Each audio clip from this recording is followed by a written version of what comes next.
New ব্রান্সউইকের provincial গভর্নমেন্টে apply করবেন। তো apply করার জন্য আপনাকে মূলত যে কাজটি করতে হবে সেটি হচ্ছে নিউ ব্রান্সউইকের যে গভর্নমেন্ট ওয়েবসাইট রয়েছে সেই গভর্নমেন্ট ওয়েবসাইটে গিয়ে ওখানে যে ক্যারিয়ার সেকশন রয়েছে সেই ক্যারিয়ার ট্যাবে ক্লিক করলে আপনি ওখানে জবের লিস্ট পেয়ে যাবেন। তো এই লিস্টটা বিভিন্নভাবে আপনি ফিল্টার করতে পারেন। আপনার যে প্রফেশন ক্যাটাগরি সেই অনুযায়ী ফিল্টার করে ওই ক্যাটাগরিতে যে জবগুলো ওপেনিং রয়েছে, যে জবগুলোর অপরচুনিটি রয়েছে সেগুলো আপনি দেখে তারপরে অ্যাপ্লাই করতে পারেন। অথবা দেখা যাচ্ছে যে একটা প্রভিন্স তো অনেক বড়, সেখানে অনেকগুলো টাউন সিটি রয়েছে। আপনি কোন টাউন বা সিটিতে কাজ করেন সে অনুযায়ী ফিল্টার করেও কিন্তু আপনি জবে অ্যাপ্লাই করতে পারেন। তো এইভাবে আপনি মূলত প্রভিন্সিয়াল গভর্নমেন্টে অ্যাপ্লাই করতে পারেন।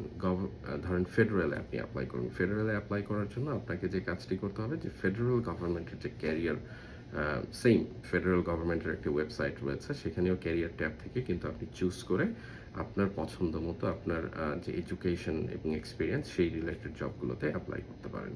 তো কিভাবে অ্যাপ্লাই করবেন, সিভি কিভাবে বানাবেন পরের ভিডিওতে বলছি।